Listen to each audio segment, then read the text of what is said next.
Petitioner जिन्होंने सवालिया निशान उठाए थे जेकेएसएसबी पे और उन सवालों को लेकर वो कोर्ट में चले गए और उसका असर भी देखने को मिला। विंगल साहब, आपका बहुत बहुत स्वागत है स्टेट सेंटिनल पे। सबसे पहला सवाल मेरा ये होगा, आपने ये पिटीशन दायर की, आपको लगा कुछ गलत हो रहा है, वो गलत क्या था? देखिए, गलत पिटीशन हमने बाद में दायर करी थी। उससे पहले जहां गलत हो रहा था वहां हमने ये जानकारियां पहुंचाई थी, जो बाद में ऑनरेबल हाई कोर्ट ने भी उन जानकारियां जो हमने दी उनको लिया, एक्नॉलेज करा और जजमेंट दी। जानकारियां जेकेएसएसबी में पहुंचाई गई थी कि भाई ये चीज़ें हैं, आप देखिए क्या करना है, क्योंकि डिस्क्रिप्शन उन्हीं की है, हम उनको सिर्फ बता सकते हैं ये चीज़ें हो रही हैं। जानकारियां किसके खिलाफ थी? उस कंपनी के खिलाफ है, एप्टेक लिमिटेड के खिलाफ? नहीं, जानकारियां सिर्फ इसलिए थी कि हो क्या रहा है, जैसे मानो टेंडरिंग प्रोसेस के दौरान क्या हो रहा है कि भाई बीच में जो है टेंडर की क्लॉज चेंज करने से हम एस्पिरेंट्स पे क्या असर पड़ेगा, क्योंकि जो अधिकारी वहाँ है ना, उनको जॉब मिल चुका है, वो अब जॉब कर रहे हैं और उनका काम है पब्लिक एम्प्लॉयमेंट करना, और हम लोग एस्पिरेंट हैं और हमारे लिए इक्वल अपॉर्चुनिटी मिलना हमारा फंडामेंटल राइट है। अब उनका राइट फंडामेंटल राइट नहीं है कि वो आके हमारे साथ खिलवाड़ कर जाएं, लेकिन हमारे ये फंडामेंटल राइट था कि हमें इक्वल अपॉर्चुनिटी मिलती। जिस कंपनी को वो हायर कर रहे थे उसका इतिहास जो था कुछ खराब था, जो टेंडर था कहीं प्रूवन फैक्ट्स थे, हमने दिए। और हमने अभी ही क्यों दिए, इसका कारण था आप ही के माध्यम से, जब सारे जो लोग हैं, सारे व्यूअर्स ये जानते हैं कि इससे पहले स्कैम हुआ है। स्कैम क्यों हुआ? एक ब्लैक लिस्ट फर्म थी, ऑलरेडी इतिहास खराब, उसका टेंडर थी, ब्लैक लिस्ट हो रखी थी ऑलरेडी, पेपर लीक हुआ। एक बार हमने कॉम्प्रोमाइज, जो हमारा जो था रिजल्ट था क्वालिफाइड, अभी तो मेरिट बना था, हमारा स्कोर इतना था कि एक्सपेक्टेड कट ऑफ से ऊपर था, उसके बाद भी हमने उसके लिए फाइट करा। उस टाइम पे वाकई में उन लोगों जो एस्पिरेंट थे, जो मतलब बहुत टॉप पे थे, उन्होंने हमें कहा कि आप क्यों कर रहे हो, आप तो ऑलरेडी आ जाओगे कट ऑफ में, आप क्यों कर रहे हो? हमने कहा कि नहीं, गलत गलत है, और एक बार ठीक है, हमने नुकसान होता है, कोई बात नहीं। विंकल साहब, सवाल ये है कि ये जजमेंट आया था हाई कोर्ट सिंगल बेंच का, उन्होंने इन एग्जाम को कैंसिल कर दिया था, जजमेंट आया था, उसके बाद आज का क्या स्टेटस है? देखिए, हाई कोर्ट का जो जजमेंट है वो रिमार्केबल है। जो जजमेंट सिंगल बेंच ने आया है, अभी खैर डबल बेंच का जजमेंट आना बाकी है, इंटरिम ऑर्डर जो है वो दिया है, उसकी चर्चा करते हैं। लेकिन जो जजमेंट आया था उसमें क्या हुआ था, दो चौंकाने वाले जो उनके कंक्लूजन थे, वो बहुत मतलब सरकार को हिला दिया उन कंक्लूजन्स ने, कि वाकई में देखो, किसी जैसे यहाँ मैं खड़ा हूं और मैंने किसी ने कह दिया है, किसी लॉयर ने कह दिया, वो एलिगेशन है। कोर्ट का फैसला आना और फैसले में जो चीज बाहर आई कि भाई जो ये टेंडरिंग प्रोसेस में क्लॉज चेंज करना, उस क्लॉज को चेंज करने के बाद वो वापिस कंपनी क्वालिफाई कर जाना, क्योंकि क्लॉज चेंज नहीं होती है तो कंपनी बाहर होती है। तो जेकेएसएसबी के पास एक जैसे रूल ऑफ लॉ तो उनको भी फॉलो करना है, तो रूल के हिसाब से वो बाहर हो गई थी, तो फिर अपने आप उनको टेंडर फर्म होने का सवाल ही नहीं, हायर करने का सवाल ही नहीं पैदा होता। जब ये साबित हुआ उसके बाद उन्होंने कहा कि जो ये हुआ है सारी घटना जेकेएसएसबी में जो चीजें चल रही हैं, इसके लिए एक जुडिशरी के अंडर इंडिपेंडेंट एक जो कमेटी बनाई जाए जो कि इसका इन्वेस्टिगेशन करेगी। और उस इंडिपेंडेंट कमेटी से, क्योंकि जुडिशरी इंडिपेंडेंट है और उसके डिसीजन भी इंडिपेंडेंट रहते हैं, अधिकतर हम देखते हैं कि जैसे जब भी फैसला आया है सरकार ने उसको जो है रोकने की कोशिश करी है, जब सरकार के खिलाफ गया, तो इस बार भी वही हुआ। वो इंडिपेंडेंट, मैं जानना चाहता हूँ इस बार क्या हुआ, इस फैसले आने के बाद जो फैसला आया इन एग्जाम को कैंसिल कर दिया जाए, इस प्रोसेस को रोक दिया जाए, उसके बाद क्या हुआ? जेकेएसएसबी डबल बेंच के पास गई, उसमें क्या क्या थोड़ा उसमें विस्तार से बताएं। देखिए, जब फैसला आया था, शाम के समय फैसला आया, सोशल मीडिया पे सब चीज़ें वायरल होगी, क्योंकि कोर्ट ने सीधा कह दिया था कैंसल्ड है और टेंडर ही कैंसल है, तो प्रोसेस को जो टेंडर क्वैश हो गया, तो प्रोसेस सारी एग्जाम जो थे वो जिस भी स्टेज पे थे वो कैंसिल हो गए। अब शाम को जेकेएसएसबी की तरफ से एक नोटिस आता है पोस्टपोनमेंट का। अब पोस्टपोनमेंट का जो नोटिस आया, एग्जाम एक सिंगल डे का पोस्टपोन का नोटिस आता है। बड़ी हैरानी की बात यह है कि एक ही दिन का पोस्टपोनमेंट, उसका कारण अगले दिन क्या होने वाला है प्री प्रेडिक्टेड था, क्योंकि एक ही दिन का कैंसिलेशन नोटिस आया। क्योंकि हमने जब पिटीशन लगाई, हमें 2 से 3 दिन बाद जो है वो डेट मिलती है कोर्ट में, इमीडिएटली जाने पे तो सुनवाई होगी नहीं, और ऐसा कोई मिलती है फंडामेंटल राइट वायलेट हो रहा हो तो मिलती भी है। जेकेएसएसबी का कौन सा फंडामेंटल राइट जो है वो वायलेट हो रहा था जो उनको इमीडिएटली मिल गया? वो कोर्ट की डिस्क्रिप्शन है, सुना हम मानते हैं, उसमें जेकेएसएसबी जाती है और कहती है कि हमें सुना नहीं गया और फैसला हो गया, सिंगल बेंच में सुना नहीं। जबकि जजमेंट आप पढ़िए, उनके जो काउंसलर है, जो उनकी तरफ से जो वकील थे, उन्होंने काउंसिल ने अच्छे से अपनी दलीलें रखी है। उसके बाद डबल बेंच ने क्या कहा हमसे? डबल बेंच ने उनको जो प्रोसेस है वो स्टे कर दिया, जो क्या नाम है उसका, जो जजमेंट है उस पर उनको स्टे ऑर्डर ग्रांट कर दिया, और उसके साथ साथ उन्होंने कहा कि आप जो प्रोसेस है परीक्षा करा सकते हैं, लेकिन जो रिजल्ट है वो जो है, जो रिट पिटीशन है उसका जो फैसला आएगा उसके आधार पे होगा। अगर माने रिट पिटीशन जो है, वो जजमेंट जो है सिंगल बेंच की, वो अपहोल्ड कर जाती है, उसका जो परिणाम मैं बता रहा हूं कि अगर वो डबल बेंच में अपहोल्ड कर जाती है तो प्रोसेस क्वैश, मतलब जो एग्जाम अभी ये कंडक्ट करा रहे हैं कोर्ट से परमिशन लेके, वो क्वैश हो जाएंगे सारे के सारे एग्जाम। वो एग्जाम जो है वो मतलब नल एंड वाइड हो गए, और अगर वो वैलिड नहीं रहती है, डबल बेंच की जजमेंट आती है जेकेएसएसबी के फेवर में कि उन्होंने एक ब्लैक लिस्टेड फर्म को हायर करके कोई गलती नहीं करी है, ब्लैक लिस्टेड फर्म भी पब्लिक एम्प्लॉयमेंट करा सकती है, तो फिर ठीक है, फिर आप रिजल्ट निकाल सकते हैं, फिर ये रिजल्ट वो निकाल सकते हैं। मैं एक बार फिर अपने व्यूअर को समझाना चाहूँगा, आपने जो पिटीशन दायर की है, अगर जो फैसला आता है वो आपके हक में आता है तो ये जो अभी प्रोसेस चलने दो, जो एग्ज़ाम होने दो, डबल बेंच ने कहा है, वो सब क्रैश हो जाएंगे। अगर फैसला जेकेएसएसबी के फेवर में आता है तो फिर नहीं होंगे। दैट मीन्स कि चांसेस हैं, अभी चांसेस हैं कि जो इतना लार्ज नंबर है एस्पिरेंट्स का, जो मेहनत कर रहे हैं, कड़ी मेहनत कर रहे हैं, अपना पैसा दे रहे हैं, वक्त दे रहे हैं, अभी वो पूरी तरह से सुनिश्चित नहीं कि एग्ज़ाम आगे जाएंगे या नहीं जाएंगे, ये बंद भी हो सकते हैं बीच में। देखिए जी, मैं आपके माध्यम से ही अभी एस्पिरेंट्स को भी जो है वो एड्रेस करना चाह रहा हूँ, सरकार को भी। इस समय जो भी एस्पिरेंट है, आप सोशल मीडिया कोई भी प्लेटफॉर्म उठा के देखिए, बेशक वो परीक्षा दे रहा है, लेकिन वो ये कह रहा है कि हमारे ऊपर दबाव बनाया जा रहा है, दबाव बनाया जा रहा है एक तरह से कि आप परीक्षा दो, ब्लैक लिस्टेड फर्म को दो, ताकि कल को जब कोर्ट में जाएं तो ये कह सकें कि आप लोग अपियर क्यों हुए थे। कोर्ट में आता है कि इनको पता था ब्लैक लिस्टेड, तो अपियर क्यों हुए, पहले आते। अब तो पहले ये तो है, आपने पिटीशन दायर तो कर दी, बिल्कुल बिल्कुल, लेकिन अभी जो हमारी पिटीशन है ना, आप समझिए कि वो इसलिए नहीं है कि परीक्षा में कुछ धांधली हो रही है, वो इसलिए है कि टेंडरिंग प्रोसेस में ही धांधली हो गई। अच्छा, मुझे ये बताओ कि ये डबल बेंच का जो अभी स्टे आया वो बात समझ आ गई। उसके बाद अब सवाल ये है कि ये जो टेंडरिंग हुई थी, इसमें 5 से 6 कंपनी आई होंगी, 5 से 6 कंपनी, कुछ कंपनी ऐसी भी होंगी जो बिल्कुल साफ होंगी, बेदाग होंगी, लेकिन आपको क्यों लगता है कि ऐसी कंपनीज को चूज किया? इसमें क्या कारण लगता है आपको? क्यों? अगर वो ब्लैक लिस्टेड है तो उसमें कोई है, लीगल एक्टिविटीज हैं, कोई लीगल लॉस हैं कि आप उनको नहीं ले सकते?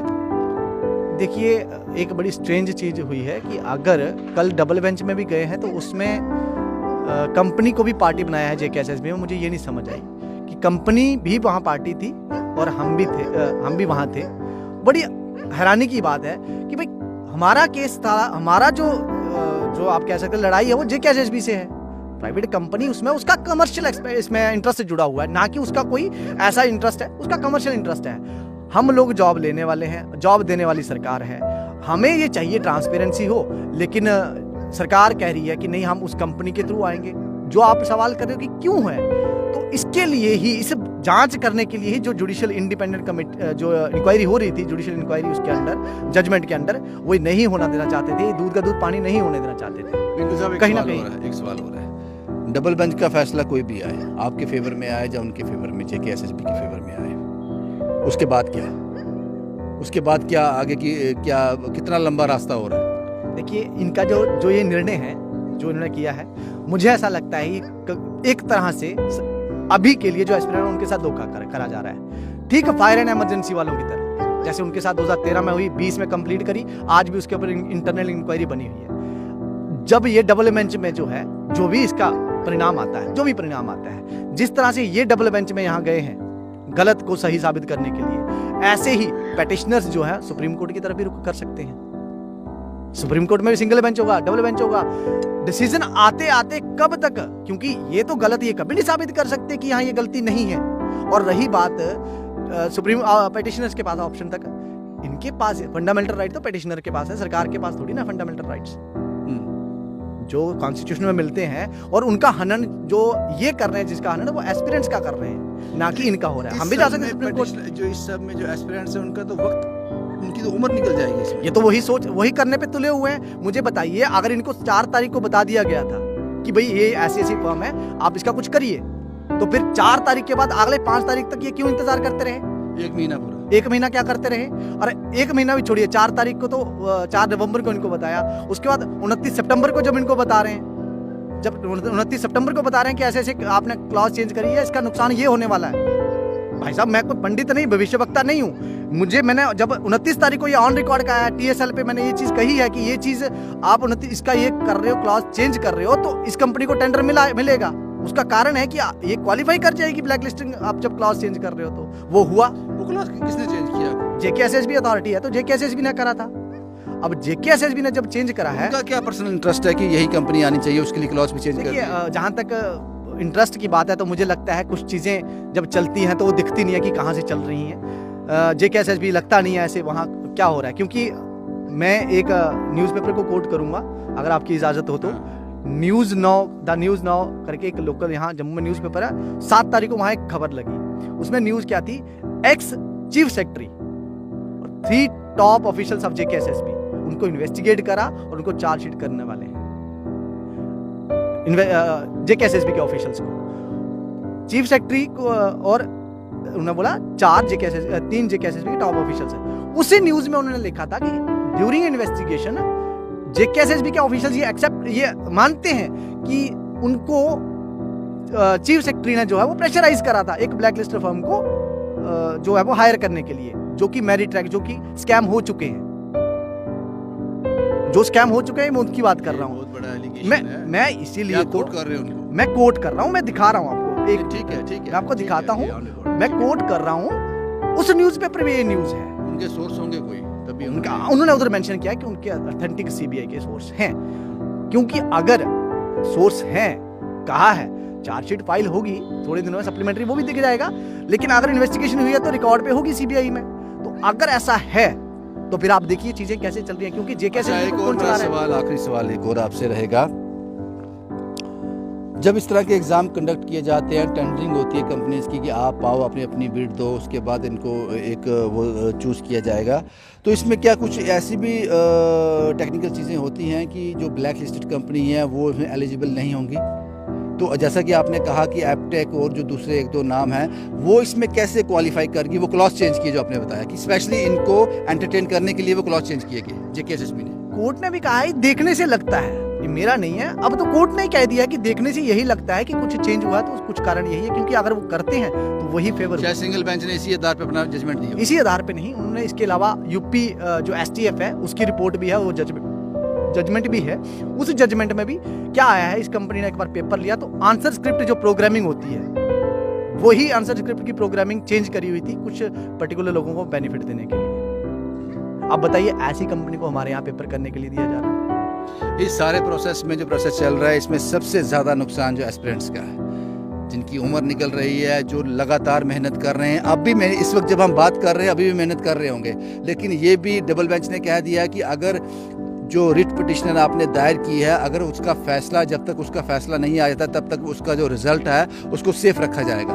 अगर फैसला आपके हक में आ गया तो सब ख्वाहिश है। मैं आपके माध्यम से एक छोटी सी अपील करूंगा, जो अभी जिस दुविधा में और जिस संकट में ऑनरेबल LG जो हमारे हैं, रिस्पेक्टेड LG साहब, एक दबंग नेता उनको माना जाता है, उन्होंने डाला होगा, क्योंकि सरकार उनकी है तो उन्हीं को कहेंगे हम, ये बड़ा गलत है। और अगर वो चाहते हैं वाकई में जम्मू कश्मीर के युवा के साथ खिलवाड़, आज नहीं भविष्य के लिए भी कभी ना हो, तो एक बड़ा हो सकता है कुछ लोगों को इम्प्रैक्टिकल लगे, लेकिन एक छोटी सी रिक्वेस्ट है, इस समय लगभग 236-37 रुपए एक पेपर कराने का प्राइवेट कंपनी को दिया जा रहा है, जबकि OMR बेस्ड पेपर कराने के लिए जो पेपर है उसमें लगते हैं 55 से 60 रुपए। ये CBT चल रहा है। अब OMR बेस्ड पेपर भी जो हमारी UPSC है, जो IAS बनते हैं, जो अधिकारी जो अभी इन्वॉल्व हैं, हमारे यहाँ KS बनते हैं, KPS बनते हैं, उसी टाइप में क्वालिफाई होके आते हैं OMR बेस्ड पे। OMR में भी प्राइवेट कंपनी, क्यों प्राइवेट कंपनी नहीं लानी? जम्मू कश्मीर सरकार की रणवीर प्रेस है, सरकारी प्रेस है, सरकारी अधिकारी भी हैं, जो वहां करोड़ों रुपए दिए जा रहे हैं, वन टाइम वहां इंफ्रास्ट्रक्चर बढ़ा दिया जाए और काम जो प्रिंटिंग का है वहां होगा, कैमरे में होगा, सरकारी अधिकारी शामिल होंगे। जब सरकारी अधिकारी, देखो 409 जब सरकारी अधिकारी पे पड़ती है ब्रीच ऑफ उसमें सीक्रेसी जब वो ब्रीच करते हैं तो उनके लिए सरकारी अधिकारियों पे 10 साल के लिए सजा होती है, नॉन बेलेबल है। डर रहेगा क्योंकि केस पड़ेगा तो नॉन बेलेबल भी है, 10 साल की सजा भी है। लेकिन यहाँ पे पड़ता है 420, प्राइवेट बंदों पे पड़ता है। जैसे आपने देखा तो मैरिट ट्रैक के केस में कि कोई प्रिंट करने वाले पे तो वो करोड़ों रुपए कमा के अगर 4 साल के लिए, क्योंकि सजा तो 4 साल ही है, वो बेलेबल भी है, 4 साल के लिए वो अंदर जाएगा, 4 साल के बाद करोड़ों रुपए तो सुरक्षित हैं। सरकारी प्रेस में पेपर प्रिंटिंग के लिए बना दीजिए, क्योंकि डेपुटेशन पे भेजा जा सकता है और आपके पास पुलिस है, टीचर है, सब कुछ है। आप ज्यादा समझदार हैं या सरकार इतनी काबिल नहीं है जो जिनको ये बात समझ नहीं आती? मंशा नहीं है, मैं थोड़ा सा इसमें कंप्लीट कर दूं। देखिए, है। जो टीचर जिनको ये इलेक्शन ड्यूटियों पे लगाते हैं ना, मुझे लगता है उनका काम यही है कि जो स्टेट, जो गवर्नमेंट है या जो सरकार है, उसको अच्छे नागरिक देना, और अच्छा नागरिक स्टूडेंट से लेके टीचर एक अच्छा एम्प्लॉय तक दे सकता है, तो उनकी ड्यूटियां लगाई जाए। ऐसे करके सरकार जो पब्लिक रिक्रूटमेंट है, क्योंकि ये रिक्रूटमेंट सरकारी है, पब्लिक रिक्रूटमेंट है, और इसमें सरकार खुद ही करे। पब्लिक रिक्रूटमेंट प्राइवेट एजेंसियों के हाथों में नहीं होनी चाहिए। विंकल साहब, इस सब का नतीजा भी यही निकलता है कि एस्पिरेंट्स अभी भी मुश्किल में है, अभी भी मुश्किल में है। ऐसे ही एक एस्पिरेंट से मैं बात करने जा रहा हूँ, कार्तिक साहब है ये। कार्तिक साहब, पिछली बार आप JKPSI में क्वालिफाई कर गए थे। जी बाजी, एक ऑफिशियल वो तो नहीं आया था, लेकिन जो एक अनऑफिशियल डेटा उसके अकॉर्डिंग इतने मार्क्स तो थे हमारे कि हम डेफिनेटली होते हैं। किस दौर से गुजर रहा है एक स्टूडेंट जो इसके लिए तैयारी कर रहा है, दिन रात मेहनत कर रहा है? बाजी मतलब बिल्कुल एक ना माइंड में एक सेटिस्फेक्शन जो चाहिए ना, एक माहौल चाहिए जो पढ़ने के लिए, बिल्कुल बन ही नहीं रहा है। एक दिन पहले अनाउंसमेंट होती है कि जी आज जो है वो पूरा टेंडर कैंसिल कर दिया गया है, नेक्स्ट डे एक दिन का पोस्टपोन आता है, फिर नेक्स्ट डे आ जाता है कि आपको एग्ज़ाम फेर देना है। मतलब क्या ये क्या चल रहा है, मजाक चल रहा है कोई? एक एग्ज़ाम जिसमें पहले स्कैम हुआ, आपने ब्लैक लिस्टेड कंपनी को फिर दे दिया, तब से ही बाजी हमारा एक दिल टूट गया है कि यार हम करें क्या। 2017 में बाजी ग्रेजुएट हुए थे हम, 2017 के बाद 2 साल हमारी करियर के बीच में कोरोना खा गया, और उसके बाद पब्लिक सेक्टर की एम्प्लॉयमेंट J&K में, इसके अलावा और कौन सी एम्प्लॉयमेंट है जिसे हम सिक्योरिटी से सेफ समझते हैं? ये पब्लिक एम्प्लॉयमेंट का ही तो हम लोग वेट करते हैं। और एग्ज़ाम क्वालिफाई करने के बाद हम लोगों के साथ क्या, exam crash, exam crash, exam crash. और अब ये जो पेपर है जिसमें स्टूडेंट्स की देखिए, कोई गलती नहीं है बाजी, हमारी क्या गलती है? हमारी सरकार एक ब्लैक लिस्टेड कंपनी को क्यों बार बार हायर कर रही है? मैं धन्यवाद करना चाहूँगा ऑनेबल जो हमारे जज हैं, उनको धन्यवाद करना चाहूँगा। एक हिस्टोरिक जजमेंट उन्होंने दी है, उस जजमेंट में साफ तौर पे उन्होंने सरकार की सारी गलतियां तक गिना दी हैं। सरकार की सारी गलतियां गिनाने के बावजूद सरकार फिर इस कंपनी को डिफेंड करने अगले दिन पहुंच गई है कोर्ट में। भाई आप पब्लिक के लिए हैं या उन प्राइवेट कंपनीज के लिए हैं? ये पब्लिक एम्प्लॉयमेंट आप ट्रांसपेरेंसी के साथ करें। हम लोग आप कल ले लें पेपर, पर नेक्स्ट डे ले लें, जिस दिन चाहे आप ले लें, लेकिन एटलीस्ट हमें एक विश्वास होना चाहिए कि हमारी नौकरी इस बारी भी कोई और नहीं खाएगा। पिछली बारी की तरह अब पिछली भी कंपनी ब्लैक लिस्टेड, वहाँ पे कितने लोग जो हैं वो पकड़े गए, आपने उनमें से एक भी बंदे को अब तक पब्लिक नहीं किया। देखिए बाजी, पब्लिक इंटरेस्ट का मैटर था, तो उस रिपोर्ट को कॉन्फिडेंशियल रखने का तो कोई मतलब बनता नहीं है। क्यों कॉन्फिडेंशियल रख रहे हैं उस रिपोर्ट को? वो लोग कहाँ हैं? इन्होंने रिपोर्ट में ये हमें सुनने में आ रहा है कि 60-70 करोड़ रुपए का घोटाला है। 60-70 ही मान लीजिए, तो कम से कम 15-20-30 कैंडिडेट तो होंगे, वो लोग पेपर देंगे हमारे साथ दोबारा। एब्सोल्युटली दिक्कत में है एस्पिरेंट्स। और सवाल सबसे बड़ा ये है कि ब्लैक लिस्टेड कंपनी को JKSSB बार बार मौका क्यों दे रही है? हालांकि सिंगल बेंच ने अपना बड़ा सख्त फैसला सुनाया था, लेकिन डबल बेंच ने ये कह दिया कि ये एग्ज़ाम होंगे, लेकिन इनका जो रिज़ल्ट होगा उस पर रोक लगा दी जाएगी जब तक कि जो पेटिशनर हैं, जो रिट पेटिशन फाइल की गई है, उस पर कोई फैसला नहीं आ जाता। तो जाहिर सी बात है कि अगर पेटिशनर के हक में फैसला आता है तो ये एग्ज़ाम सभी के सब क्रैश हो जाएंगे वापस। और अगर ये फैसला JKSSB के हक में आता है तो पेटिशनर सुप्रीम कोर्ट के ओर रुख करेगा। कितना वक्त लगेगा पता नहीं। और इस सब में पिस रहा है वो घर में मेहनत करने वाला, अपने सपनों को एक आकार देने की कोशिश करता हुआ, इन सब में वो पिस रहा है। शुभम कुमार के साथ Ravindra Singh, the state sentinel के लिए।